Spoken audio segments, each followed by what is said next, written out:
Hey there, CineMaster fans! Hope you're ready for some movie magic. Let's dive right in. The film begins in a small workshop where a man named Charlie is sitting, repairing an old airplane that was a gift from his wife, Sarah. Sarah comes to say goodbye as she is traveling for a conference and will be in London for 2 days. From their conversation, we learn that Charlie works for the CIA, specifically as a data analyst and encryption expert at the intelligence agency. Afterward, Charlie goes to work at the agency and enters the data analysis and encrypted message department. He sits at his desk and starts working. While working, he opens a secret file with leaks from an unknown source, and there is a code that keeps appearing on his screen called Inquilin, which is likely an alias for an unknown person or entity. The information on the screen under the name Inquilin is unclear at first, but between the lines, he understands that it's about illegal secret operations by the American intelligence outside the law, especially in the Middle East. Charlie is, of course, shocked by what he sees and starts digging deeper into the matter,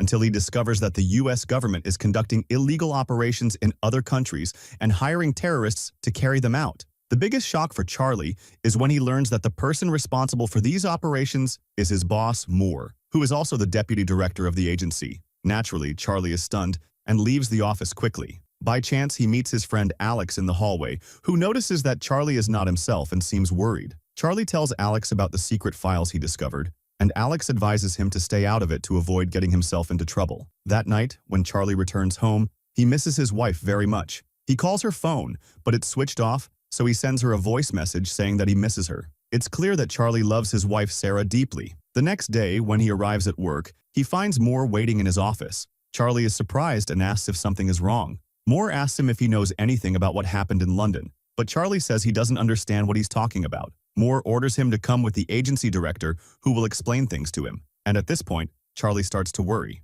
When they reach the director's office, she greets him and informs him that there was a terrorist attack at the Christopher Hotel in London, where many people died, including his wife. Charlie is, of course, in shock and breaks down crying, and afterward falls into a deep depression, unable to comprehend that he will never see his wife again. All that occupies his mind at that time is finding out who did this to his wife and avenging her. The next day, Charlie meets with Moore and asks if there are any new developments. Moore tells him they are still investigating and that it will take some time. However, Charlie is dissatisfied with this and feels that they are stalling, so he decides to take matters into his own hands. The following day, Charlie goes to collect his wife's body and finds that she had bought him a gift with a letter before she died. As soon as he reads the letter, he breaks down crying. The next day, Charlie arrives at his office and starts gathering information about the terrorist group that killed his wife. He learns that they were in a building next to the hotel where his wife was staying to steal certain things. But when security saw them, they killed the guards, fled to the hotel, and took a hostage to escape from the police.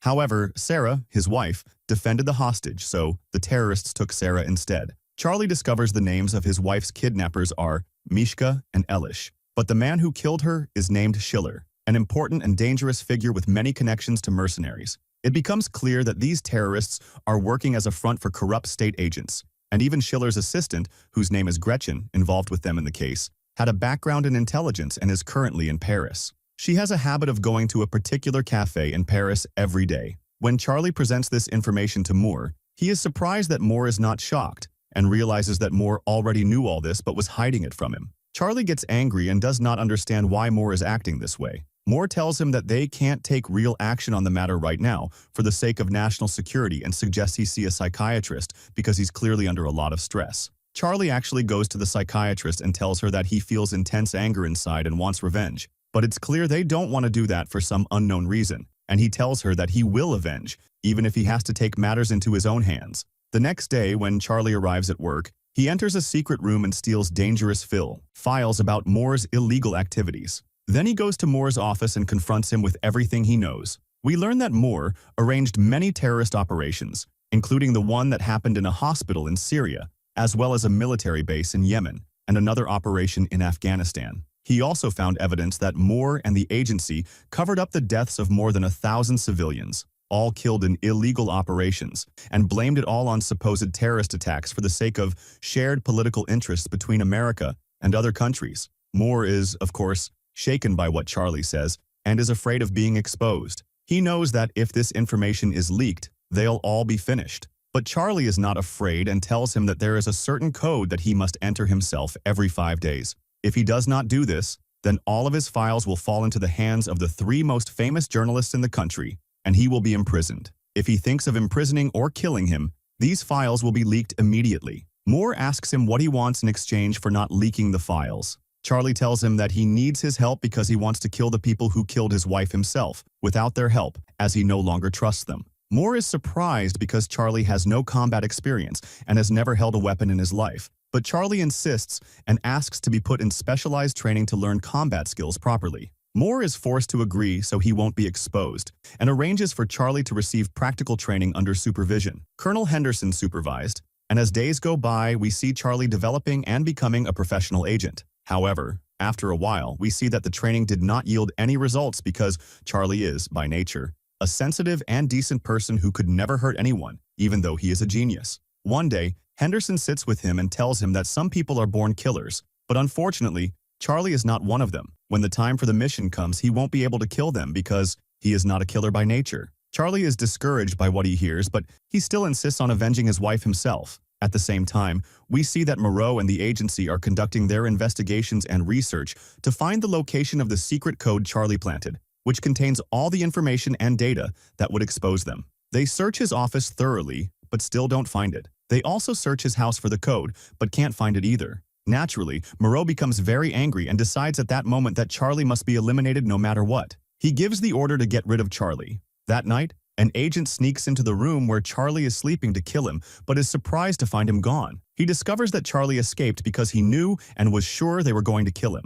Moreau then finds out that Charlie had planted a listening device and had been spying on him for weeks to find out what they were plotting against him. After that, Charlie creates a fake identity and a forged passport and travels to France. However, the agency finds out he has gone to Paris, so they decide to send someone after him to kill him. When Charlie arrives, he rents an apartment opposite the cafe that she always goes to and keeps an eye on the cafe from his window until he sees her arrive. He quickly opens his laptop, hacks her phone, learns everything about her, and finds out where she lives. At night, he takes advantage of her absence from home, breaks in, and discovers she has an appointment the next day at the asthma clinic. He takes all the information he wants from her apartment, then leaves and hides on the stairs. As soon as he sees her enter her apartment, he hides behind the wall and points his gun at her without her noticing. But when he tries to pull the trigger, he gets nervous and can't kill her, even though he had the chance to finish her off in a second and no one would have known. He goes back home, frustrated, and researches the clinic she's going to the next day. He finds out that it specializes in treating people with asthma. The next day, Charlie buys a specific kind of flower that causes allergies for people with asthma. He takes some of its pollen and crushes it. Meanwhile, Gretchen is at the asthma clinic, sitting in a small glass room filled with oxygen, undergoing certain exercises to improve her breathing. After the session, the doctor leaves her alone and exits. At that moment, Charlie enters wearing a lab coat, locks the door, traps her inside the glass room, and introduces the pollen through the oxygen vent so she can't breathe. He tells her he won't let her out unless she tells him where Schiller is. Gretchen starts suffocating and asks who he is and what he wants from her. He tells her he is the husband of the woman they killed and that it is better for her to cooperate with him rather than stay trapped in the room until she suffocates and dies. But Gretchen really can't breathe, so Charlie fears she will die and lets her out of the room. As soon as she gets out, she attacks him and beats him up, then quickly runs out of the clinic and down the street among the cars. Charlie chases after her until suddenly a car appears and hits Gretchen, killing her. Charlie is shocked by what happened because she was the only one who could have helped him find the gang's location. Quickly and without thinking, he takes her phone and escapes before the police arrive. Naturally, Charlie feels deeply frustrated and depression takes over him, so he decides to spend the night at a nightclub to change his mood.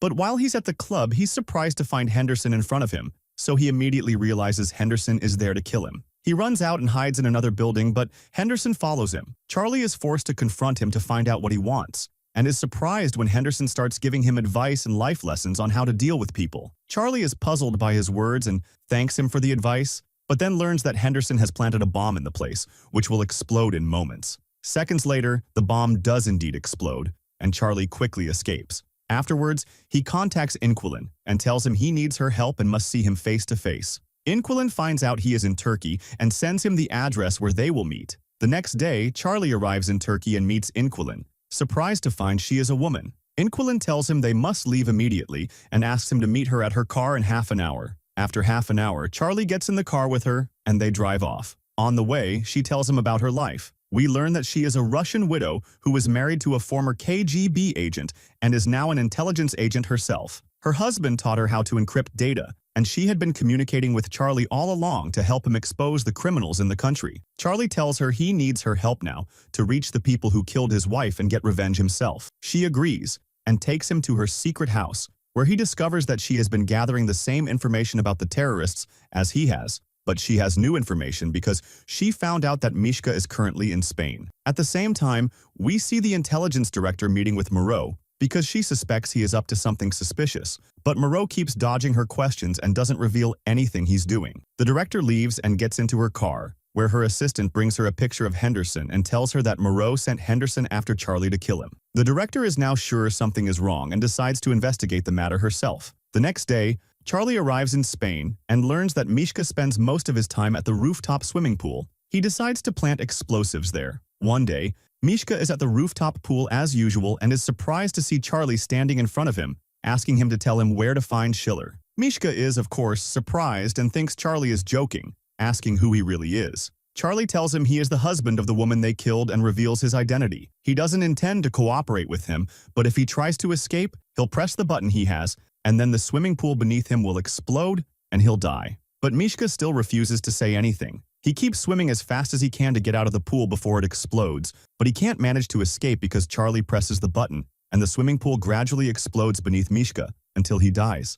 Inquilin is in contact with Charlie and monitoring the situation, so she quickly contacts him and asks him to escape the place because Henderson is there. Charlie quickly runs out and hides in a building, and Inquilin gives him the routes he's supposed to take. Henderson is about to catch him, but at that moment, another agent arrives and attacks Henderson, and the two of them fight until Henderson gets injured, but in the end, he manages to kill the agent. Charlie keeps watching from a distance as Henderson is wounded, feeling hesitant and unsure whether he should help him or leave him. But Inquilin contacts him and tells him he must escape, so Charlie listens to her and runs away. At the same time, the intelligence director is interrogating Amor and asks him about Charlie's whereabouts. He tells her that he's still on bereavement leave because he's been very upset since his wife's death. At that moment, the director realizes he's lying but doesn't tell him. At the same time, in the surveillance unit at the intelligence center, they manage to locate Charlie and discover that he's in contact with someone who's providing him with all the information he knows, and that person is Inquilin. So they decide to assassinate her. At night,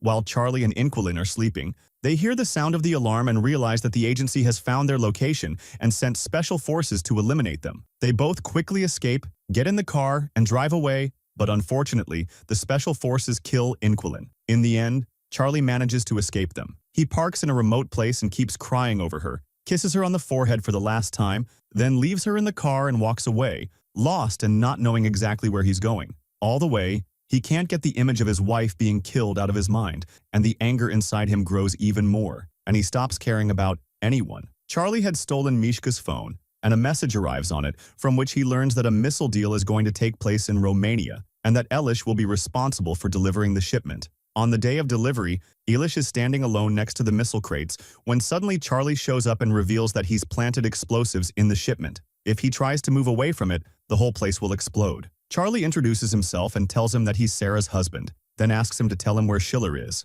Elish tells him he'll be on his ship in Russian waters. Charlie leaves him and blows up the whole place. After that, he travels to Russia and starts planning how to meet Schiller. He goes to the port and gets into a fight with one of Schiller's gang members, intentionally, so the thug will take him to Schiller. The thug does indeed take him to his ship. Schiller tells Charlie that he didn't intend to kill his wife, but when he found himself surrounded by police, he didn't know what to do except kill her. He looks him in the eyes and tells him, "These aren't the eyes of a killer," then gives him his gun, kneels before him, and asks him to avenge his wife and kill him. Charlie takes the gun and points it at him, saying that once, someone told him that as soon as he holds a weapon and points it at his enemy, he won't be able to pull the trigger because he's not a killer. And this situation proved to him that those words were true. So Charlie puts down the gun and sits back in his place. Suddenly, the ship's course changes on its own, and they don't understand what's happening. Charlie surprises Schiller by telling him he's taken control of the ship and now controls its course. They find out the ship is now heading toward Finnish territorial waters because